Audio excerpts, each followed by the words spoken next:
Mental health issues are difficult issues for families. If you have a family member that has been diagnosed with a mental illness, you have probably experienced a great deal of frustration if you've tried to get help for them or to get them to help themselves. Legally, there are not a lot of options available to family members who want to help their loved one who has a mental illness. The law presumes the mentally ill person to be competent. They have the right to not be forced to take medication and to not be forced into a mental institution. Now, I know you want them to get medical treatment, but their illness often leads them down a different path. Has your mentally ill family member found themselves entangled with law enforcement? If so, you need to watch this video.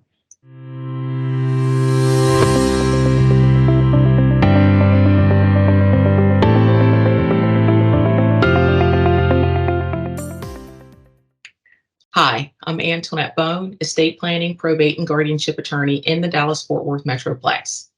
And today we're going to talk with Mark Tittle about a resource families should know about if they have a loved one with a mental illness who finds themselves in police custody: the Mental Health Jail Diversion Program.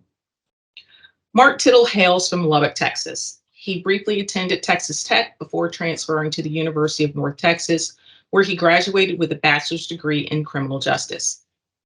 Mark started his career as a community supervision officer at Tarrant County Community Supervision and Corrections Department. During his 15 years at CSCD, Mark served clients on a variety of specialized caseloads, including mental health, substance abuse, sex offense, bond supervision, and electronic monitoring.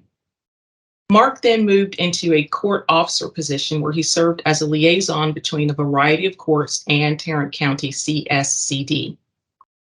Mark is currently employed by MHMR of Tarrant County, where he has worked since 2017. During that time, he has worked as a community liaison for the Assisted Outpatient Treatment Program, as team lead and then program manager for the Diversion Navigator program in the Tarrant County Jail, and most recently as the director of the Tarrant County Mental Health Jail Diversion Center. He has held this current position since the Diversion Center opened in January 2022. Mark, welcome and thank you for talking to us today. Thank you. I want to start off, So I want to start off with you telling us, what is the Mental Health Jail Diversion Program? Well, I think it's important to make the distinction that this is the Tarrant County Mental Health Jail Diversion Center. This is a program that Tarrant County owns and operates, and MHMR has the honor of being the service provider for. The Tarrant County Mental Health Diversion Program is a facility that exists to be an alternative for law enforcement whenever they encounter people in the community who are maybe involved in a low-level, nonviolent misdemeanor offense, which is really the result of or related to their behavioral health concerns. Historically, whenever the police encounter people like this in the community, they've had very few options, really 3 options to choose from. They can take them to jail, they can take them to the hospital, or they can do nothing. And we want to provide this 4th option where eligible patients don't have to get involved in the justice system. They don't have to go and wind up at the hospital where the resources there need to be given to people with more emergent needs. We want patients who come here voluntarily, who meet the criteria, we want to be a resource for those patients that the police can bring under certain guidelines that we'll go over in a little bit. When the patients get here, they have a robust set of services such as healthcare for their mental health, care coordination for their mental health, basic housing resources, basic medical care, benefits. We can help them get in touch with benefits, and a variety of other resources that they wouldn't otherwise have if they just wind up in jail or if they wind up in the hospital and get discharged shortly thereafter. So what types of offenses can someone be arrested for that would meet the criteria for them being brought to your facility? Good question. There are six offenses that we can accept. The first one that we've been accepting for a while is criminal trespass. When we opened our facility a year ago, we focused exclusively on the offense of criminal trespass. But just recently, Tarrant County, our advisory board and Commissioners Court has agreed to allow us to open up for a variety of other offenses, including misdemeanor theft, possession of marijuana, disorderly conduct, false report, and terroristic threat, as long as there's no violence, such as property destruction or serious threats that are credible. Now, you mentioned the police bringing people to your facility. Are there other organizations that can bring folks to your facility? Well, so any law enforcement agency can bring guests to our facility. We are a jail diversion program. It's in the name. So the role of our program is to divert people out of the criminal justice system and into treatment. So they have to be coming from a law enforcement agency. We've recently opened up a couple of new opportunities for law enforcement to bring people from the jail at the booking desk before they get processed in and charged with a case. Or there's certain cases for patients who meet certain criteria, the DA will dismiss the cases if the patient is brought to the diversion center. So you mentioned certain services that people can receive while they're there. Can you talk a little bit more about, like, when they first arrive, what happens, and then more about the services that might be offered to them after that? So essentially, how does the program work is what Yeah. we're looking at here. Well, so we get a call from the police. It can be any police or law enforcement agency in Tarrant County. And really the only screening that we go through on the phone with the police is what's the name of the patient and what's your estimated time of arrival.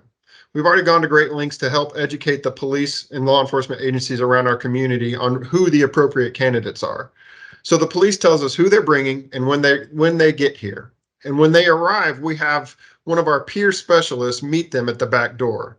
Our peer specialist is a really unique position. They're people who have that lived experience. They may carry a diagnosis of their own, or they may have a prior history of involvement with the justice system.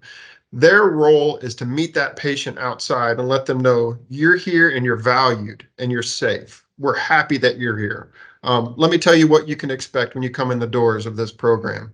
And that peer will direct the police officer or the law enforcement representative to head on inside and meet with one of our case managers. And really, that's the last interaction that patient will have with the law enforcement.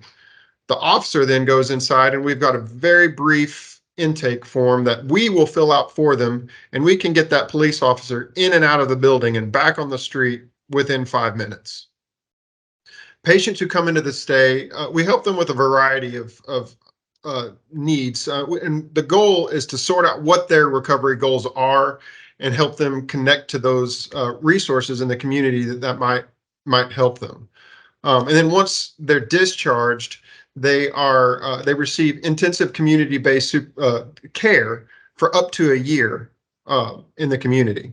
We've got a transition team that get case management and peer services in the community. And the services that we provide on site,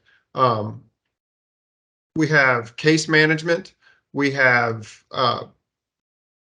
therapists and LCDCs who can really meet with those patients when they come in the door, figure out do they have substance use needs that we need to refer them to treatment? Is there counseling needs that we need to address? We've got a housing coordinator who can help figure out what resources they have in the community already, and then what other resources can we connect them to where they can get a roof over their head. We work on connecting them with employment services. If they want a job, we want to try to help them find a job. We have group counseling and education programs that come into that will work with the patient while they're in the building. And the goal is to really identify what their strengths and their needs are when they're here in the building. And then we transfer them back out into the community where we can continue to serve them ongoing. Now, when they first come in, there's a medical assessment done to sort of gauge where they are in terms of medical needs. Correct. As soon as they walk in, after that peer interacts with them outside and prepares them to come into the building, the next person that meets with them is our nursing staff. And they do a head-to-toe assessment to assess, are there any medical needs that are emergent that they need to go get care for right now? After that, they will go see one of our nurse practitioners who can diagnose and prescribe medication for their behavioral health needs. We also have medical nursing staff on site who can connect them. They work with a claim that works at John Peter Smith Hospital, and they connect them with primary care treatment if needed. We really want to, we understand that the patients that are coming into our facility, they come for a variety of backgrounds, and we want to be able to treat whatever their need is whenever they come in. And if it rises to a level that's beyond our care, we can quickly get them into a hospital setting or into a higher level of care from our building. Now, besides the nursing assessment that's done, when I guess the case manager meets with them, what are the types of issues that they are looking to discuss with them? Because, do you deal with a high number of people coming through your program that are homeless? I would say well over close to 98% of the patients who come through our facility are dealing with or experiencing homelessness of some sort. We have had a few that have had housing before they come here, but the vast majority, 98%, are homeless. So that's a big issue that we're working on. A lot of them do have family members, but they may have been disconnected from their family members, and we work on trying to reconnect them and try to rebuild relationships. Some of them have serious substance use needs that we can get them into long-term, sometimes inpatient residential care.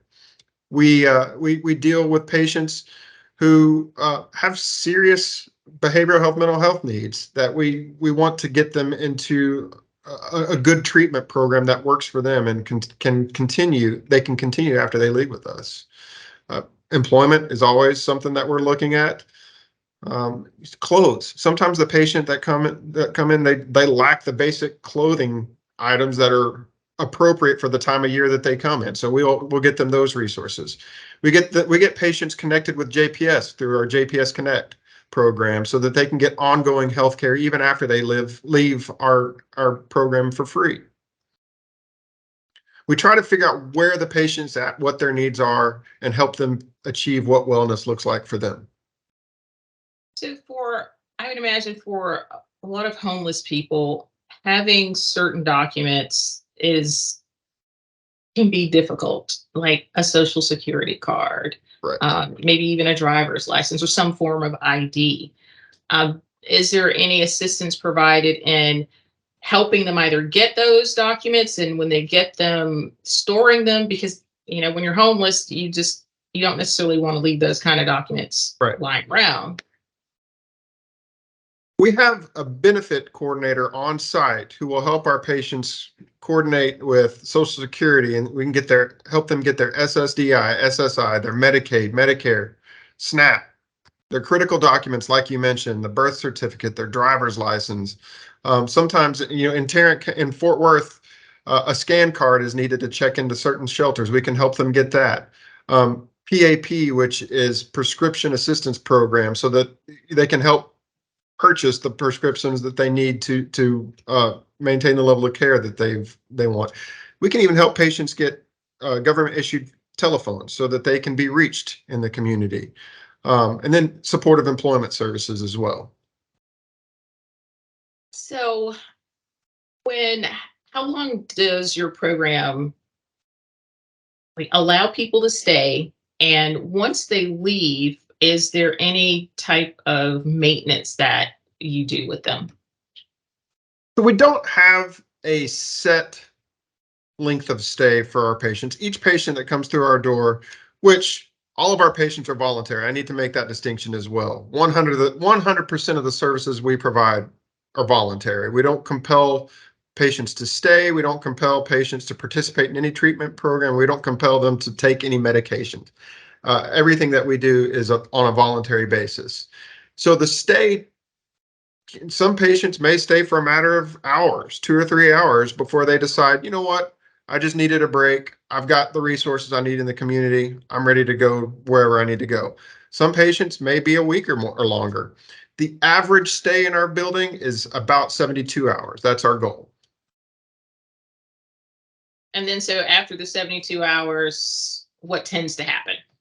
So when we discharge a patient, we give them the option to continue working with our case management and our peers in the community. And the goal is to help them get connected to care that they can receive for the rest of their life if they want to.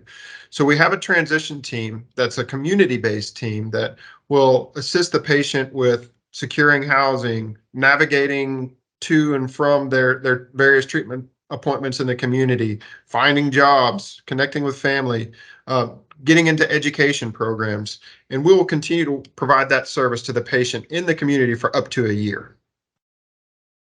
And the goal of that is to connect them to ongoing care that they can continue even after we finish with them in a year. We want to provide the warmest of warm handoffs to the next service provider who's going to continue that care.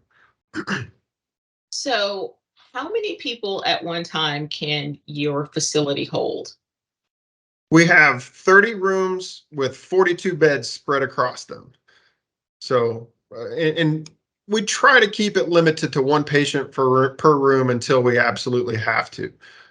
So we have a 42 bed capacity. So, what do you want people to know and understand about the jail diversion program? I would want them to know that we care. We care about the guests that come to us. We care about their story, their background, who they are as people.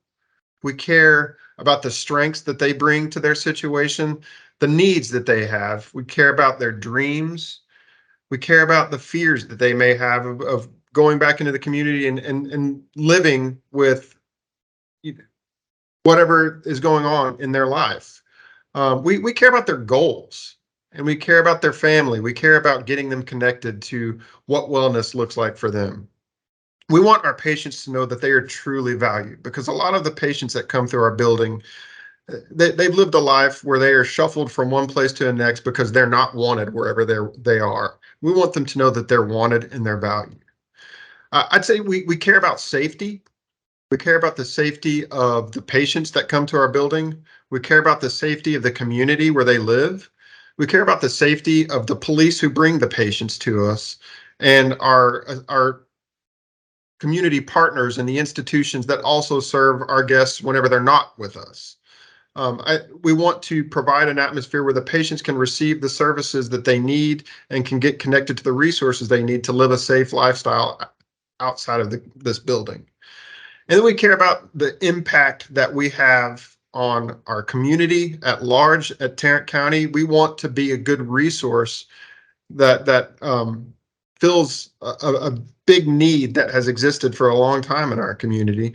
And we care about our neighbors as well, and the impact that we have on the neighborhood where we're housed. We want them to know that we are a safe, good resource that will help assist the patients that have historically been underserved in our community. So, before we wrap things up, let's say someone is arrested for one of these offenses and they get processed at the jail. So they're in jail now. Is there a, a program or a person in the jail that can make an assessment of them and say, they don't really need to be in jail. They need some treatment. Well, I mentioned that we just recently opened up an opportunity for patients to be brought to us from jail after the DA dismisses their case. So MHMR does have a very large presence in the jail, and we have MHMR staff who are at the booking desk identifying patients who need mental health assessments as soon as they come in the door. Every patient that comes into the jail is reviewed and assessed to see if they need these services in the jail. A lot of the patients that wind up needing those services, maybe they're dealing with competency issues, and that's involved in processing their case, the DA can decide if they meet certain criteria, if they are one of the offenses that we mentioned above, and they're suitable for our program, the DA can dismiss those cases and deliver them. The sheriff's department will deliver them directly to us. Okay. And then their case is over at that point. Right. So there definitely is a distinction between the person being picked up by a police officer and just simply being brought to your facility right away, not being taken to jail at all. Totally different outcome if they're taken to jail. They're now part of the criminal justice system, and that has to play out before they can come to your facility. Well, correct. But there is also a means by which I mentioned the MHMR staff who are at the booking desk assessing every patient. If they identify someone in the booking process who would have been more suitably treated at our facility than getting involved in the justice system, they'll review it with the sheriff's department staff, who will then review it with the arresting agency. And if everybody agrees, they can send that patient to us before they even get booked in. Okay. So just because a lot of people out there may not understand how that entire process works when someone is in police custody and they're taken to the jail and the booking and then what happens after that. So just want to try to clarify that for folks. Well, Mark, I want to thank you again for coming and sharing information about this program. If people want to find out more information, who should they contact? Where should they email, or who should they call? MHMR of Tarrant County, our main number. It's 817-335-3022. They can call our eye care line. It's open 24 hours a day, 7 days a week, and they can reach them at that number, or they can call 1-800-866-2465. All right, folks. If you have any more questions about the jail diversion program, contact MHMR. Thanks for taking the time to watch. If you found this content useful, please like this video and share it with your friends and subscribe to my page. And I'll see you next time. Thanks for watching.